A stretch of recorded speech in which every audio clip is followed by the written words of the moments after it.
Kur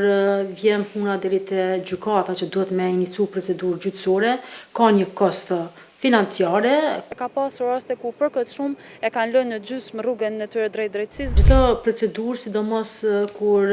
vjen puna deri te gjykata që duhet me inicu procedurë gjyqësore, ka një kost financiare, ku për ato raste që nuk kanë një mbështetje apo nuk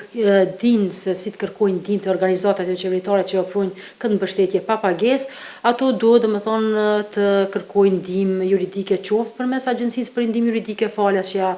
harton ankesën për kundër vendimit të komisionit mandej padinë në gjykatë, po ka raste kur edhe drejt për drejt shkojnë te avokatët dhe përmes avokatëve e përpilojnë padinë dhe dorëzojnë në gjykatë. Në këto raste, momenti që dorëzojnë padinë në gjykatë, është një taksë gjyqësore prej 50 euro që duhet ta paguajnë që në fillim. Mandej çdo shkresë të hartuar nga avokatët që i angazhojnë privatisht duhet të paguhen, po ashtu çdo seancë që e mbajnë në gjykatë duhet të paguhen avokatët, e po ashtu në rast se duhet edhe në instanca tjera të gjykatave me shkruar rasti duhet të paguhen avokatët. Vetë Komisioni Qeveritar e ka selinë në Prishtinë dhe çdo person, çdo aplikues që vjen të dorëzojë dokumentacionin për njojë statusit në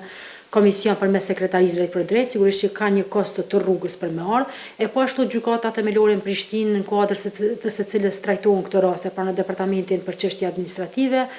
gjendet në Prishtinë dhe sidomos për raste që janë nga komuna të tjera apo nga zona rurale i duhet domethënë të udhtojnë të vinë në Prishtinë për të kërkuar drejtësi për rastin e tyre. Kostoja për qasje në drejtësi është gjithmonë e lartë, qoftë ajo financiare apo edhe emocionale. Nëse flasim për koston financiare, ka kosto të mëdha për shkak që gjitha landet që duhet shkojnë është